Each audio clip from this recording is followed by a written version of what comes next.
দাম বাড়ার আগে যদি কোরবানিতে প্রস্তুতি নিতে পারি তাহলে আর কি লাগে, আমার কি বুদ্ধি কম আছে নাকি? আসসালামু আলাইকুম।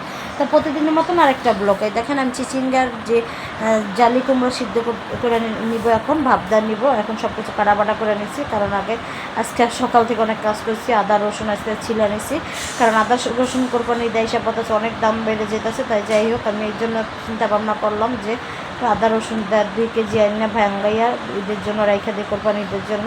তো আমার কি বুদ্ধি কম আছে নাকি? দেখেন কি বুদ্ধির বুদ্ধি, অনেক দাম বেড়ে যেতেছে আদা রসুনের। তাই আমি চিন্তা করলাম কোরবানিতে তো আদা রসুন লাগবে অনেক।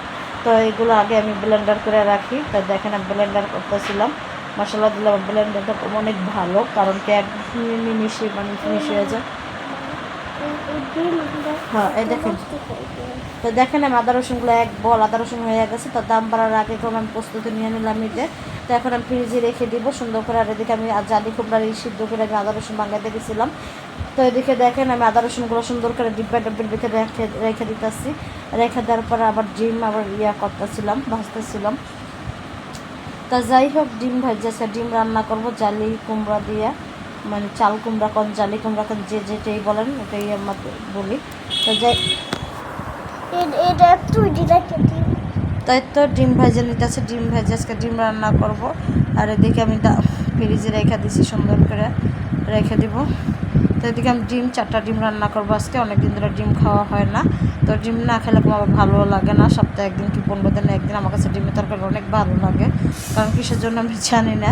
তাই যাই হোক, এদিকে ভাজিটা বসানোর জন্য করতেছিলাম সুন্দর করে। ভাজিটা লাড়াচাড়া, ডিম দিয়ে দিতেছিলাম। ডিম, পেঁয়াজ আর চিচিঙ্গা ভাজির জন্য পেঁয়াজ মরিচ সুন্দর করে টেলে নিলাম। শুকনো মরিচ আগে কম টেলে নিয়েছি। তো এদিকে আমি ভাজিটা বসাই দিব। তো ভাজিটা সুন্দর করে বসাই দিতেছিলাম। দেখেন এরকম করে লাড়াচাড়া দিতেছিলাম। আর চিচিঙ্গাটা আজকে যেন আমার কেমন ছিল, মানে গুতাগাতি করছি, তারপর কেমন সিদ্ধ দেওয়ার পর কেমন জানি নরম হইতেছিল না। তারপর গুতাই গুতাই নরম করছে, ধনিয়া পাতা দিয়ে দিলাম। ধনিয়া পাতা দেওয়ার পরে যেরকম একটা কালার আসছে, তো যাই হোক মোটামুটি ভালোই হয়েছে। যেরকম টেনশন করছিলাম ওরকম কলম হয়নি। তো মোটামুটি ভাজিটা পারফেক্টই হয়েছে। তাই তো আমি ভাজিটা বেড়ে নিলাম, বেড়ে একটা স্টিল ভরে বাড়তেছিলাম। তো বাড়ার পরে দিয়ে সুন্দর করে দেখেন বেড়ে নিলাম।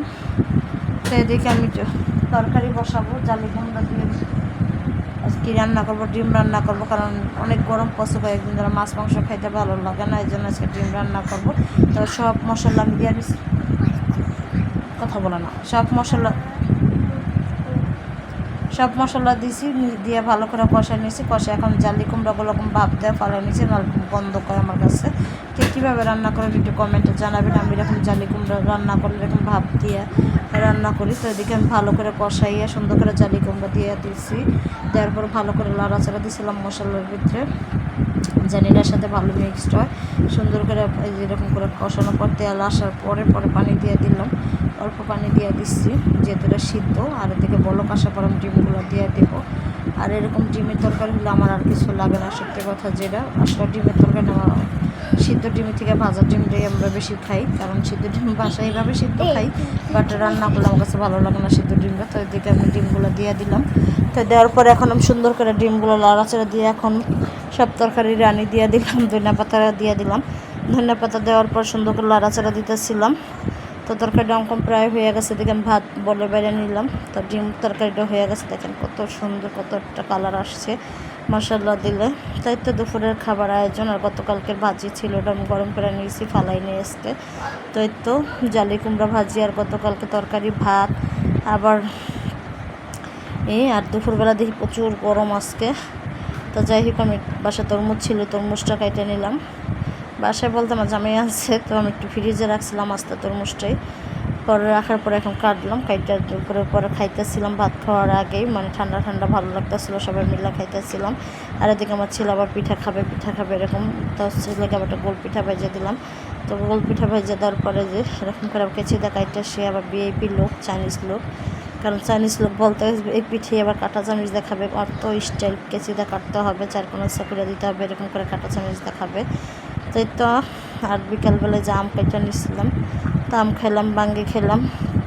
তো খাওয়া খাইয়ের ফ্রি আছে যে বাঙ্গি আজকে চিনি দিয়ে খাইতেছিলাম। বাঙ্গিটা ভালোই ছিল, মোটামুটি খারাপ ছিল না। আর ওদিকে আম ভর্তাও খাইতেছিলাম। তো এই তো ভিডিওটা কেমন লাগলো সবাই একটু কমেন্ট করবেন। সবাই ভালো থাকবেন, আর আমরা আম ভর্তার খাইতে থাকি। সবাই ভালো থাকবেন, সুস্থ থাকবেন। আল্লাহ হাফেজ।